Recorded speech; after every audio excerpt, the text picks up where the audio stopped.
I made use of an article by Jill Duffield in the writing of this sermon. The article was written when the Reverend Duffield was editor of the Presbyterian Outlook, and since then, she's been called as senior pastor to the First Presbyterian Church of Greensboro, right here in our own presbytery. So on Pentecost Sunday, the flames of the Spirit danced in two places. They appeared among the believers and also upon the head of each person. The flames in the community showed that the Spirit was present in the relationship between the disciples. When we gather to pray, to worship, the flames are there.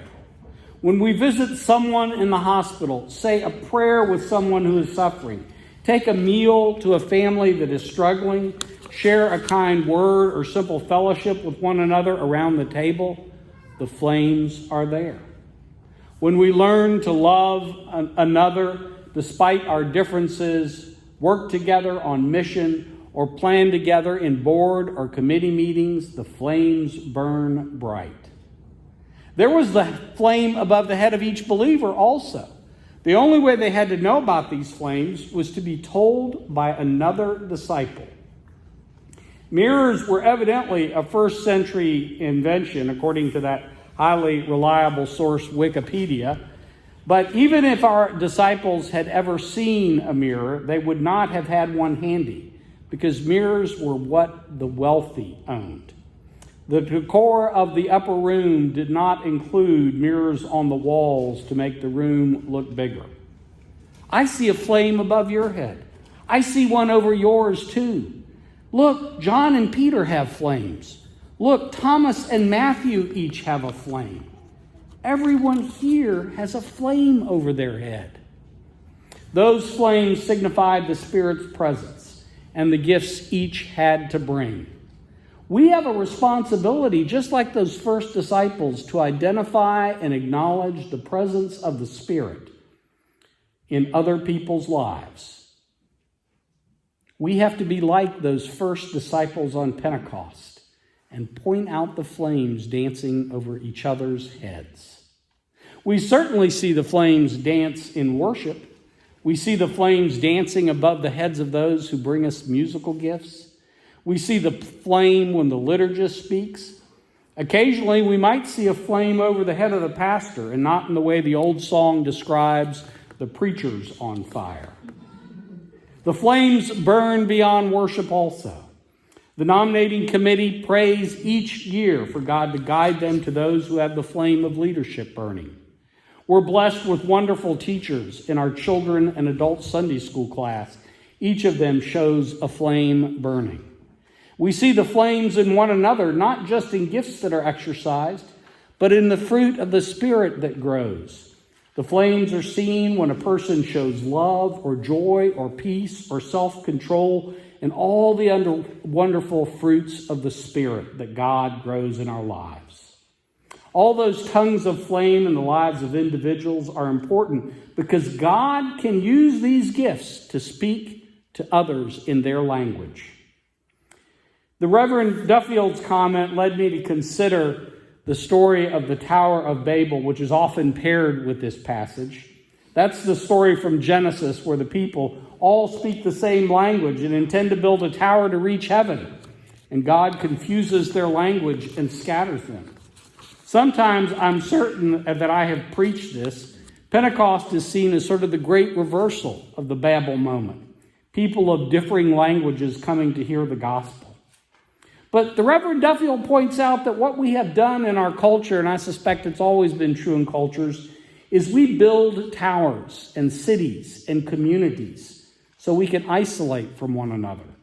She pointed to research by a gentleman named Charles Murray that makes the claim that the super wealthy in our country, and again, I suspect this has always been the case, purposely build bubbles to insulate themselves from anyone else, particularly from the poor. If you want to do a quick test of this idea in your own life, even though there's nobody here who's super wealthy, consider how many places you go or where you're likely to encounter a significant number of people who are of a different socioeconomic group than you or have a different belief system than you. and 20 minutes at Walmart where you zip in and zip out, or at least try to, doesn't count. We continue to build towers of Babel where we only share one language with people like us. Pentecost is God's way of breaking through all those bubbles and spreading the gospel. That small group of Jewish, Aramaic-speaking disciples experienced flames in their midst and on their heads. The Spirit brought forth new languages from their mouth. That miracle spread the gospel quickly to other Jewish pilgrims who were able to hear the message in their own language. God performs that miracle again and again. The flames are dancing in our midst and over our head. God has gifted us with a multitude of gifts. God is growing fruit in an incredible variety. God is busting through those bubbles, teaching us new languages so that we cease building towers and begin building bridges to the lives of others.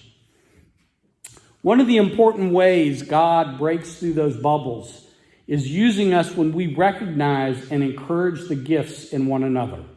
God helps us overcome our prejudices and our fears of those different from us by giving us gifts that will lead us out of the safety of places like the upper room or our own sanctuary and out into the streets of the world to speak the good news to others. We lead each other out into those streets by recognizing the gifts and building each other up so we can step out into the world. You know, one of the habits churches have, and it's true of humans in general too, we often make a habit of criticizing and judging one another. Ask any board member how this works if you doubt me.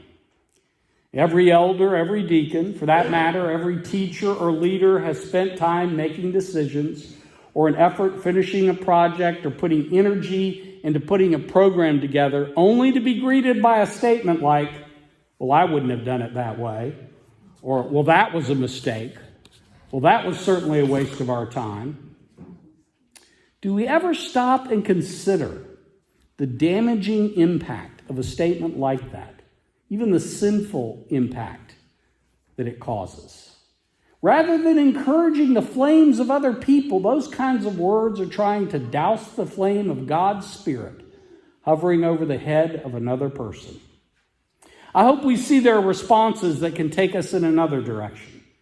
We can speak positive words to each other that recognize the flames burning over each other's heads and fan them to be stronger.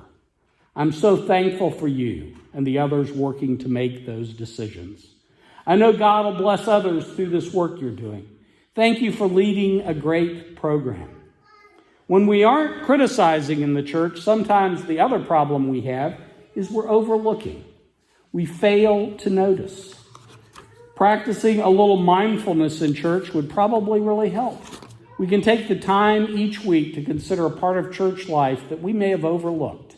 And we can ask ourselves, who makes that possible? Who's doing the work for that? And then we can take the time to say thank you. Make a call, send a card, speak to somebody in person and tell them, hey, I suspect you're the one doing this. Thank you so much. When we notice the flames in each other's lives, when we encourage and thank others rather than criticizing, we build each other up.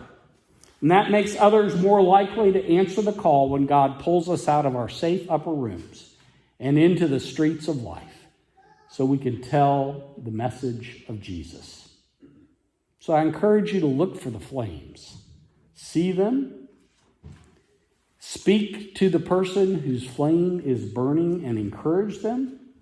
Look for those flames above each other's heads. They continue to burn to this day. God uses the flames that dance to break through our bubbles, to teach us new languages, to spread the gospel to those who are different. Amen.